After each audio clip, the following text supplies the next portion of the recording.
home of Robert Chagulan. Has a crime been committed there? Judge Esther Kisache owa Supreme Court akawangamudde amaje poliisi mwamuke amaka g'omusajja omubanga temumubulira n'ensi temugigamba musango kiddala omutuufu gwe yazza lwaki mumunoonya lwaki omusajja aliira ku nsiko. Judge Esther Kisache eyali owa Supreme Court akawangamudde. Jjukira ono ye judge abajjukira ye yayimirira ku magulu ge abiri n'agamba nti Museveni teyawangula kalulu ka 2021. Ebiseera ebyo abalamuzi banne bonna bakankana nga ye yasigala ali solid and gumite n'aganira ddala kati nkusaba sokulekinge ebigambo bye byankizo nnyo ate era engeri gye biri mu lunyanyimbe era kyetaaga n'obiteekako ekigalo oba n'obishalingirako munno waba ali Uganda kibeera kyankizo nnyo bw'aba ali bweru w'eggwanga era nakyo kyankizo nnyo okubanga amanya firimu ate eno egenda kubanga eggwerawa. Ono ye mukyala eyagamba nti Kyagulanyi yawangula akalulu ka 2021 era ono yalina okudduka mu ggwanga olw'ensonga nti yategeeza mu 2024 bwe yasookera ddala okwogera n'agamba nti obulamu bwe bwali matiga era yalina okudduka mu ggwanga erya Uganda. Wabula nsaba tusooka tuwule obubaka bwe bukulu nnyo. Ono agambye ekimala wuliriza. These are things we are talking about. You can't have it. How can we claim we have the rule of law in Uganda when you can, armed soldiers can, or armed people in uniform, whether army or police, can just go and decide to create a military barracks in the home of a Ugandan citizen, even if he's the head of a political party. Even when we are doing investigations, you don't have those rights. And for how long do you cordon off if there's a crime, but there's no crime, but we have camped there because we are in leadership. These things must stop. For those who are in leadership, you are, it's a shame to all of us. Let's not continue shaming. If you have no shame, personally, Uganda has a name. Uganda has a name. Let's protect our name, because all of us, we can't just turn into Kenyans or Americans or whatever it is. There's a process if you are lucky. But as long as we haven't assumed the citizenship of another country, we are Ugandans. But we can't have this situation where there are laws on private property, and as lawyers, we need to find a creative way of putting pressure on some of these things to stop. If you contest in an election, that is a political contest. But you also have a right to home, which is protected, and your privacy is protected under Article, I think, 26 of the Constitution. Is it 26 or 27? I haven't checked. So let's stop this. Sorry? It is 27, my lord. 27, yeah. And 26 for property. 26, yeah. So this impunity must stop. And by the way, I'm saying all this as a peace-loving Ugandan, and we love peace. But peace which comes at the cost of violating the rights of Ugandans or some Ugandans is not peace. We all have a right to enjoy peace. You can't say for us we have peace, let those ones not have peace. Where are they going to go?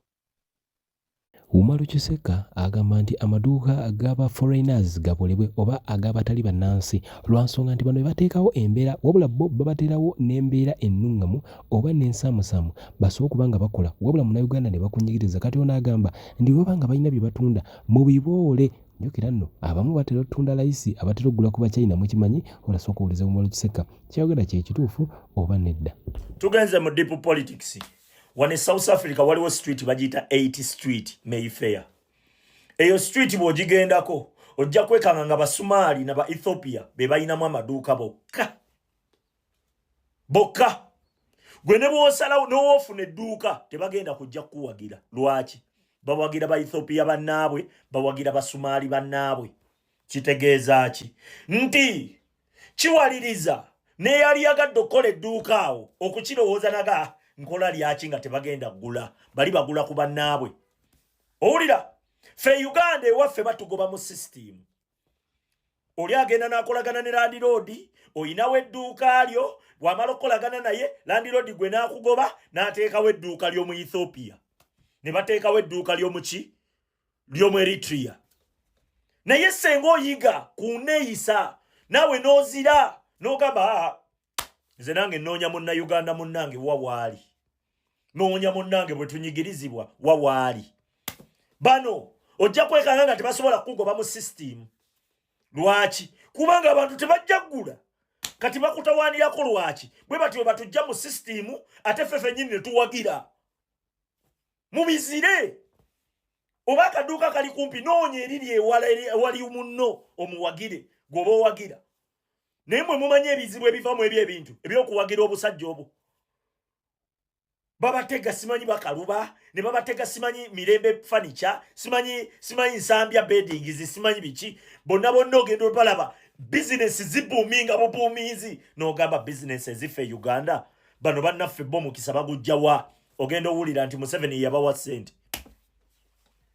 ate era gwe n'osigala ng'ogenda kuwagira business Museveni gye yateekamu ssente ne oteebuuza Museveni ayagala abantu nga baavu bano bo baamusanyusizza batya kumbe wano waliwo omuzannyo mu furniture gw'ogula waliwo abantu be basportinga n'otwala ekitanda nga mulimu obukubega gw'oli eyo ku buliri bwo oyogera by'oyogera kumbe kuliko obukubega babega n'abali mu gavumenti bennyini gwe ne weewuunya n'obeerawo n'okola video ogenda olaba bufeeka akawunti bwonna wagira mirembe furniture bufeeka akawunti bwonna n'ogaayi bano bannaffe bo baabujjawo kumbe bakusindika gy'ogenda okugula ebintu ebigenda okubega otegedde ogenda na pilo ogenda na edboard ogenda simanyi na kitanda na mufaliso kumbe byonna birimu obukolaki obukubega bali abasajja batya buli omu era basportinga oyo avudde bweru oyo yali biki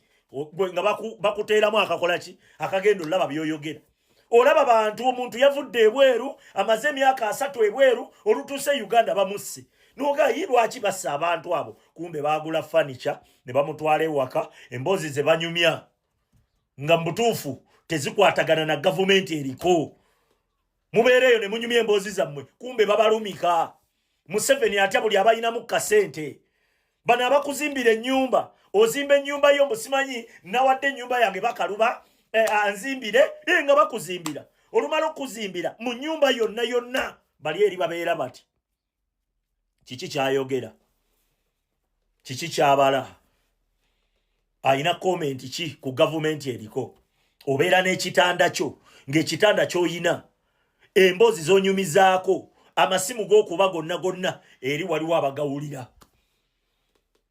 bagoba bannammwe mu CCTV ate nammwe ne mukola ki ne muwakitinga nnomo mutandika okuboola buli omuwagizi w'NRM omugwira beeguleko bokka olabe we business we zina succeeding tezisobola tebakulimba naye ffe twakitinga ebyekisiru bajja munno ku dduuka bamugobyewo omu Ethiopia ataddewo edduuka omu Eritrea ogenda owamattuka n'olukumiro lw'oyina olutono ate era oluwagira bali eri abali mu agenda zaabwe ez'okugoba mu system gw'okwavuwaza eggwanga lyo likujjamu gw'ogende owunzike ng'eggwanga likulemye naye ng'ate n'akatono k'oyina ate era okawaaba bakunyigiriza abantu abo muyige okuboolako mubaboole ogenda olaba omwana akoze ka bizinensi ogenda olaba yaguze Range Rover n'ogamba bano bannaffe Range Rover bazifudde obuveera bwe bateekeramu ennyaanya mu butale bo bannaffe kiki bizinensi ezaabwe kumbe wali eri waliwo omulimu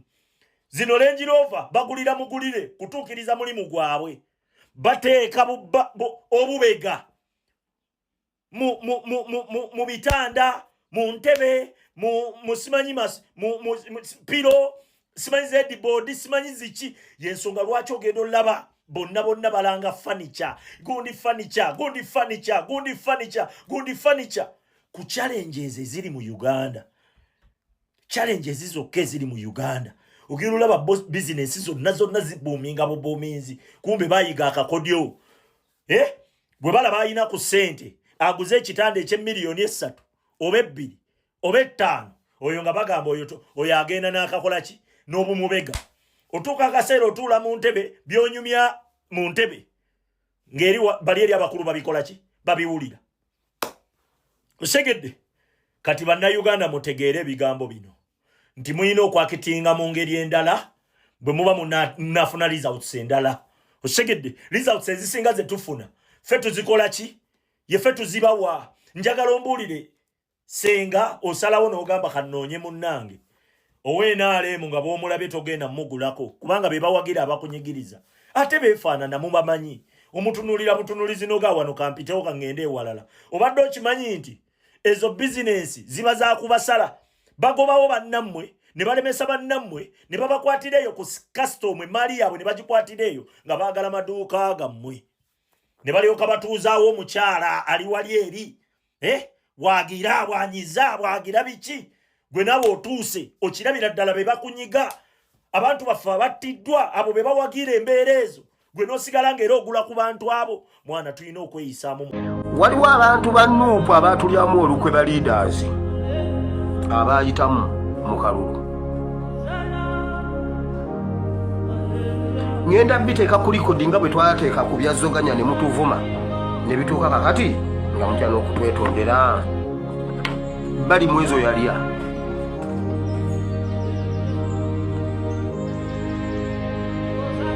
omanyi omuntu ow'obulabe kati mu NUP gye bali mwezo era bali mwezo n'amala amanya His Excellency Kyagulanyi wali amuwaayo bali mwezo akalulu kabali mwezo balwawo okukalangirira waayo bamutwala ne bamubuuza tukulangirire oba tetukulangirire twagala kino na kino na kino na kino na kino tukulangirire oba nedda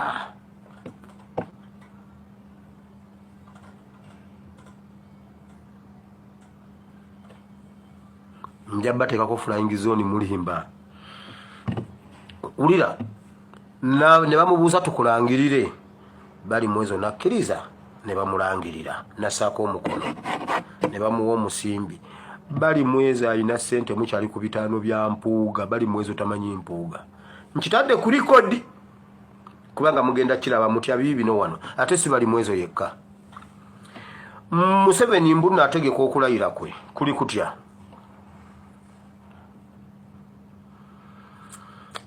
kugenda kubeerako bammemba ba NUP abawera 20 ba MP abayitamu aba NUP abawera 10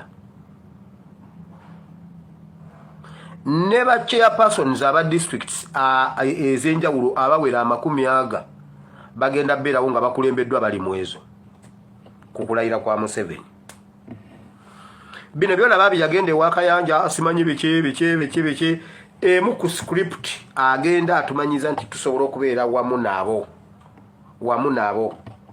wamu oyo olumu yagamba nti kakati nze nga bwenzize mumpe sente tukole nga yakamala okulya akalu yes mumpe sente tukole kuba kati tusobola kukola nga toyina government kati okwata minister no ne mujja ne mukolera abanna Kampala ompe amanyi yes ompamanyi lero lwa Sunday wemba nsinzamu mundeke nsinzeemu mpulira omwoyo omutukuvu wali wano kulakuba ate nkyali mu politics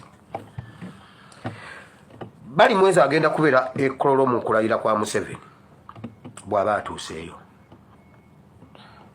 ne bamemba ba palamenti abawera 10 aba NUP kisobola okutaasa Museveni ku pressure ya UN okulaga nti Kyagulanyi yalina problemu naye ekibiina as a party bali bumu ne government batambulira wamu olw'obulungi bw'eggwanga era bagenda gamba ffe tuze wano lwa bulungi bwa ggwanga tutereeze ekintu eggwanga litambule Kyagulanyi Ssentamu ali Luweero bo bano bagende babeerewo mu kulayira kwa Museveni asobole okunomalizinga embeera batambulire wamu bagende mu maaso nekyakiri kye twogera nti teri kulayira kibatadde ku pressure eyo nno ne bweteebere position ya party anti abantu fe party nedda mugende mulayire tulabe tulina kujjako Museveni before kulayira naye tekatanda omuntu n'alayira mwalabye ekintu kye tubagamba ekyokwasajjaamu senga twakikola wamu nga abagundi